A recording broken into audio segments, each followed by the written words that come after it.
My mother kicked me out of the house because of her new husband's child. Later, my husband's company had a fight with her company. My name is Etta Langley, and I never had a real home until I was 21. Growing up, I used to pretend the walls of my bedroom could talk, that they remembered what I said to them late at night when I was scared or confused. But the truth is, I was just talking to myself, trying to convince the silence that I mattered. That someone might notice if I disappeared. I'm 26 now. I'm engaged to a man named Reed Tolliver, the kind of person who listens when I talk even when it's something hard. Especially then. I never thought I'd find that. I never thought I'd get this far. Because when I was 14, my mother threatened to kick me out for not sharing my room with her boyfriend's daughter. That's where this starts. My parents divorced when I was 3. My father, Dennis Langley, paid child support like clockwork but vanished completely otherwise. I never saw him again. No birthday cards, no calls. My mom, Sharon, said he wasn't built for fatherhood, and maybe that was her way of protecting me. But I knew the truth early. He left and didn't look back. Sharon worked as a ceramic artist, taking commissions that came in waves. Sometimes we had money, sometimes not. She was never violent, never cruel, but she was distracted. I don't think she ever really wanted to be a mother. I spent more time with babysitters than with her, especially in my early years. Then, when I was 13, she met Ray McAdams. Ray was an engineer in his 50s, quiet, polite, respectful. He had a daughter a year older than me named Dina. Sharon was immediately serious about him in a way I hadn't seen before. She cleaned the house top to bottom before he came over, told me to put on a nicer sweater the first time we met them, and kept giving me looks over dinner like I might ruin everything. Dina was polite. Reserved. She barely spoke. I didn't think anything of it. I had no interest in making a new friend, I just wanted peace. Things changed fast. Within 6 months, Ray and Dina were staying over 3 nights a week. By spring, they moved in permanently. That's when Sharon told me Dina would be sharing my bedroom.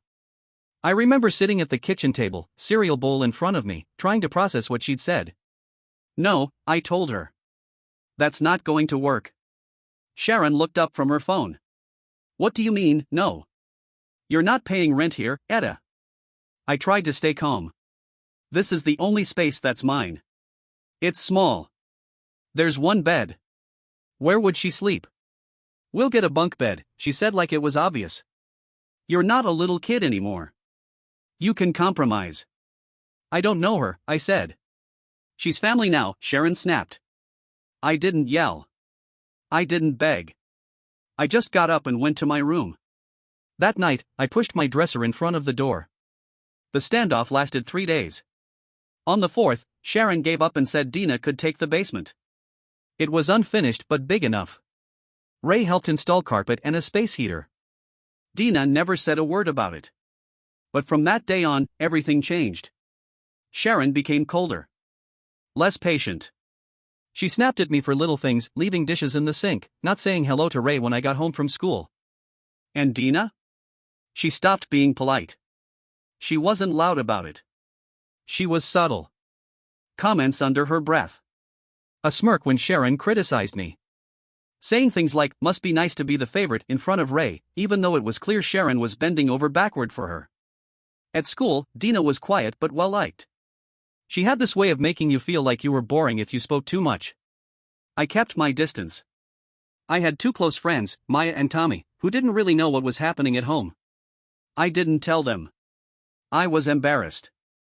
Things boiled over during the winter of my sophomore year. One Saturday morning, Sharon stormed into my room, holding a crushed beer can. "What is this?" she shouted.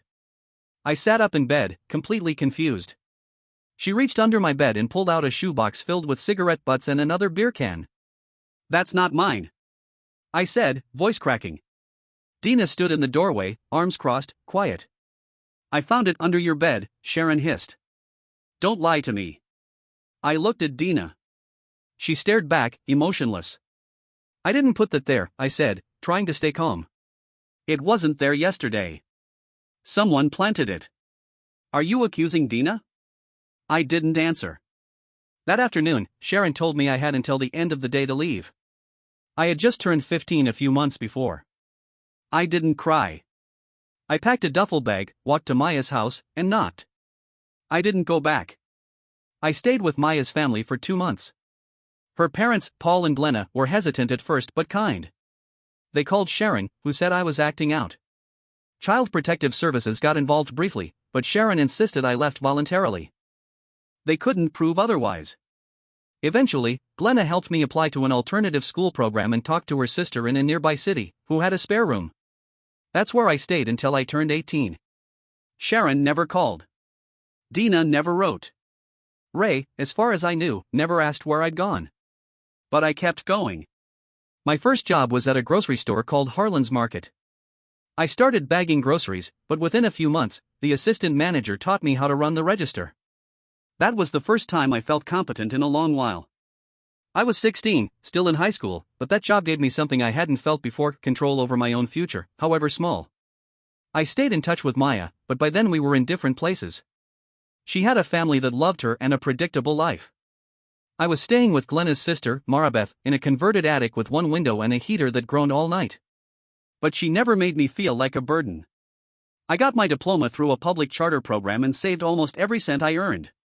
When I turned 19, I moved out. It was just a studio, barely 300 square feet, but it was mine. A twin bed, a desk, and a hot plate. I still remember the first night I slept there. No one could come in unless I let them. No one could yell at me for something I didn't do. I cried, not out of sadness, but relief. That same year, I enrolled in a local community college. I wanted to study graphic design. I didn't know much about it, but I liked the idea of taking chaos and turning it into something clean and functional. It made sense to me in a way my life never had. And that's where I met Reed. He wasn't flashy or overly confident. He sat 2 rows behind me in a design class and once lent me a pen when mine broke mid-lecture. We started talking. I told him I worked nights and did commissions on the side. He told me he worked at his uncle's restaurant, learning how to run the business because it would be his one day. We were both tired.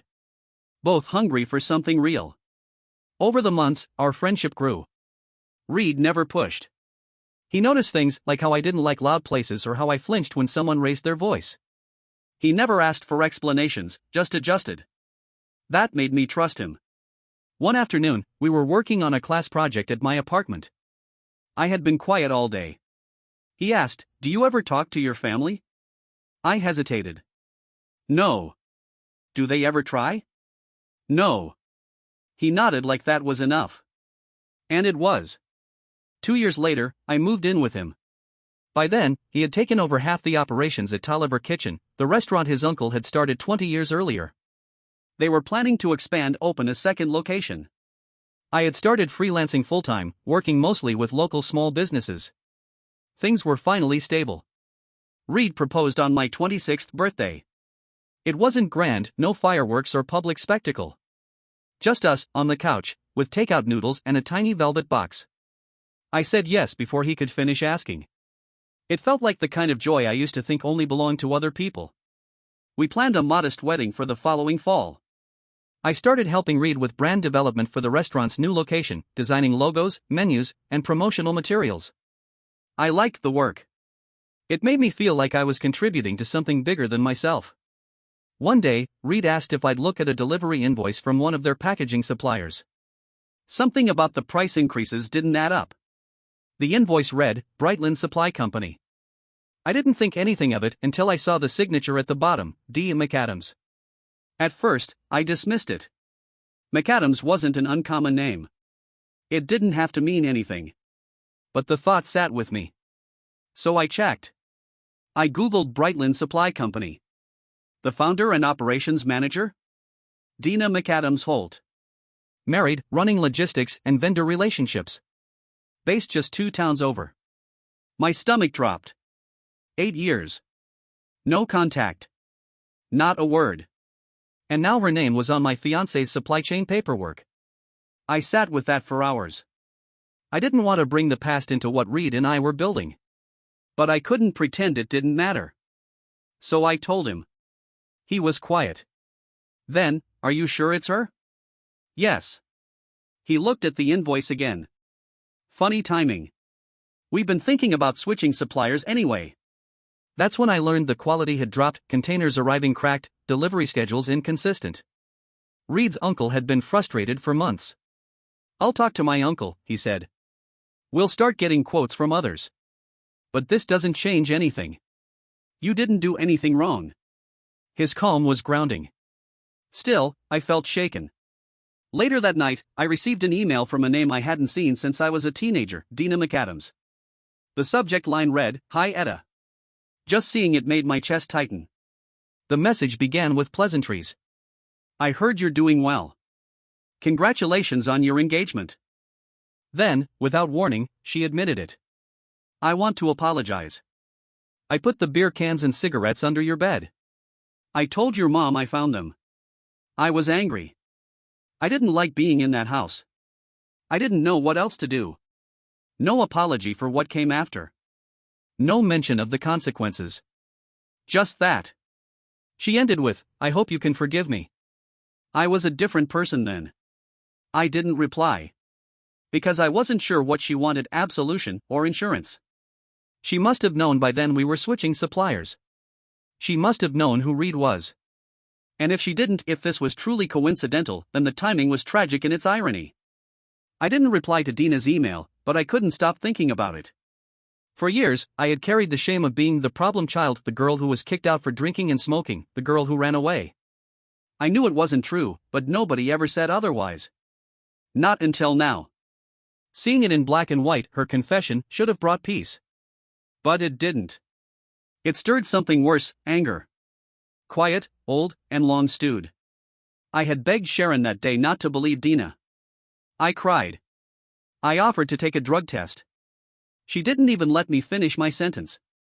And now the same girl who burned my life down with one line was casually saying I was angry, as if that explained everything. I stared at my laptop for over an hour, wondering if I should forward the email to Reed. But I didn't. Not yet. He was already knee-deep in the supplier switch. The new vendor he found offered better prices, clearer terms, and faster turnaround. It was an easy business decision. Reed's uncle signed off on it immediately. A week later, I overheard Reed on a call with the existing vendor, canceling their contract. I walked into the kitchen halfway through and saw him rubbing the back of his neck. "No," he said calmly. "This isn't personal. The quality just wasn't there anymore." Pause. "Yes, we'll send the final payment by Friday." When he hung up, he said only, "That didn't go well." I nodded. "Was it Dina?" He sighed. "Her husband." But she was definitely in the room. 3 days later, the storm broke. Dina posted on her business page a long, emotional message accusing Tolliver Kitchen of unethical business practices. She said they terminated her company's contract with no warning and implied it was due to a personal vendetta from someone with unresolved issues. She didn't name me. She didn't have to. She tagged the restaurant's page and included a screenshot of an email thread cherry-picked to make her look like the professional party and us like the aggressors. Within an hour, comments began pouring in. Some of her longtime clients chimed in with support. A few former classmates of mine joined the thread with vague comments like, "Wow, didn't expect this from her." And just like that, the weight of my teenage years collapsed back onto me. Reed was furious. "She's trying to burn us in public to hide the fact that her service was falling apart." I finally showed him the email Dina had sent me. He read it slowly. Then again. "Why didn't you tell me sooner?" he asked, not accusatory, just confused. "I didn't know if it would help. Or just make things worse." He shook his head. "This proves she's known this whole time that what she did was wrong. She's not just lashing out, she's covering herself." Reed's uncle contacted their lawyer. A formal cease and desist was issued. The email was used as proof of prior bad faith and defamation. Our legal team drafted a brief statement for the restaurant's social page. "We are aware of a post made by a former supplier containing misinformation and false allegations. While we generally refrain from public disputes, we are pursuing appropriate legal action to protect the integrity of our business and team." The comments turned. People started asking for evidence. Dina's tone in replies became defensive. She posted a follow-up video saying she was being bullied by powerful people and referenced people from the past who are still bitter. The whole thing was uncomfortable to watch. I wanted to be angry. I wanted to feel righteous. But mostly, I just felt tired. The week after that, something unexpected happened. Sharon called me. I hadn't spoken to her since I was 15. My phone buzzed with a number I didn't recognize. I let it go to voicemail. The message was short. Hi, Etta. It's your mother. I heard some things recently. I'd like to talk. I stared at the phone for a long time. Reed found me like that and sat beside me without speaking. She's calling because she saw the posts, I said flatly. Not because she misses me. You don't have to answer, he said. I know. But I did. Not right away. The next day. I called her back and kept it short. Her voice hadn't changed much, tight, a little irritated, like she was trying not to sound defensive. I didn't know, she said. Dina told me everything recently. I had no idea she planted that stuff. You didn't want to know, I replied. That's different. I thought I was doing the right thing. You told me to get out. At 15. She sighed. I made mistakes. I almost laughed. Mistakes are forgetting a birthday. Not believing your daughter over a stranger. Not even asking if it was true. I was scared. I was trying to keep the peace in the house. At my expense. There was silence. A full 10 seconds of it. Then she asked, Is there anything I can do now? You can stay out of it. I hung up. That night, I sat in bed with Reed, replaying the conversation in my head.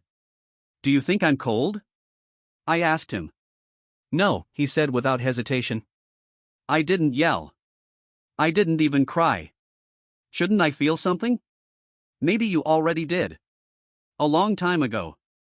I looked over at him, the man who gave me a second life. Who never once questioned whether I was worth standing by. And I realized something: justice doesn't always look like punishment.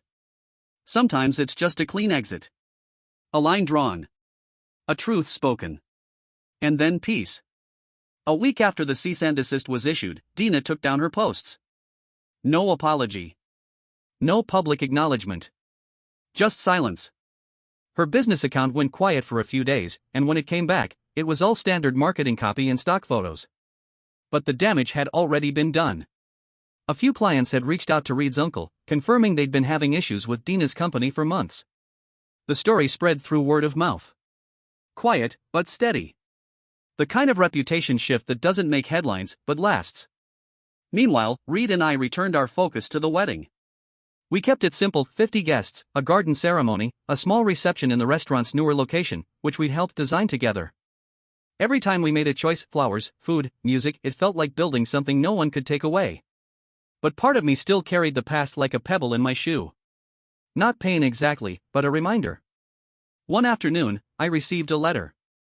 Handwritten. No return address. The handwriting was familiar. Etta. I know I can't undo what I did. I shouldn't have sent that email. I thought telling the truth would help. Maybe it only made things worse. I'm sorry. Dina. It was the first time she used the word. I didn't show Reed the letter. I folded it and placed it in the drawer beside my journal. I didn't want it out of guilt or obligation. I just wanted to remember that it happened. That it was real. Because for so long, I had questioned my own memory. Wondered if I had exaggerated what I'd lived through. That's what silence does, it makes you doubt. As the wedding approached, I started writing my vows. They weren't long. I didn't quote poets or promise perfection. I wrote about showing up. About the small, steady things that make love real: listening, choosing, trying. And as I wrote, I thought about how much of my life had been spent trying to be invisible. To not cause trouble. To not be the reason someone else was upset. But Reed had never asked me to shrink. He saw all of me, the guarded parts, the quiet anger, the hesitations, and stayed. He never flinched. Never minimized what I'd been through. He just stayed. A few days before the wedding, I got a text from Maya. Did you know your mom posted something? My chest tightened. I opened Facebook for the first time in weeks. Sharon had shared an old photo of us, me as a child, maybe 4 years old, sitting in her lap. The caption read, "Sometimes we make mistakes we can't undo. I'm proud of who you've become. I'm sorry for what I didn't see." No tags. No direct mentions. Just a quiet statement, floating in the digital ether. I stared at it for a long time. I didn't feel anger. Just a strange, calm ache. Like standing outside a house you once lived in, looking at the window you used to stare out of. Reed asked if I wanted to respond. I said no. I'm not her audience anymore, I told him. The night before the wedding, I sat alone on our apartment balcony, watching the city lights blink and pulse. I thought about that 15-year-old girl with a duffel bag, walking to her friend's house because there was nowhere else to go. I wanted to reach through time and whisper to her, "You survive. You're going to build a life so beautiful it softens the places you still flinch. And one day, the people who broke you will watch you glow from the sidelines." The morning of our wedding, the world was still. There was no last-minute crisis, no missing shoes or spilled makeup. Just a soft breeze, a pale sun, and the sound of my best friend Maya laughing in the other room as she tried to zip her dress without wrinkling it. My dress was simple off-white, long sleeves, no veil. I'd sewn a small patch into the hem using a scrap from the first outfit I bought with money I earned myself. Just a quiet reminder of where I'd started. Reed and I decided not to do a first look. We wanted that moment when the doors opened and we saw each other at the end of the aisle to be fresh, unscripted. And it was. When I walked down the path between rows of folding chairs, his expression caught me off guard. It wasn't just happiness. It was something deeper. Reverence. Like he was seeing every version of me at once, young and bruised, strong and unyielding. We didn't cry. We didn't need to. There was too much joy. During the reception, Lucy, Maribetha's daughter, who had once shared her attic with me, stood to toast. She came into our house with nothing but a duffel bag, Lucy said. But she never acted like someone who had lost everything. She acted like someone trying to build something new. And look where she is now. I glanced at the back of the room and saw Maya's parents, Paul and Glenna, clapping with wet eyes. I saw Reed's uncle standing tall and proud. I saw my chosen family. And no one else. There were no surprise guests. No last-minute visits. Sharon didn't come. Dina didn't send another letter. And I didn't look for them. Not because I hated them. Because I didn't need anything from them anymore. Late that night, Reed and I walked outside under string lights that buzzed slightly in the quiet. We danced one more time, just the two of us.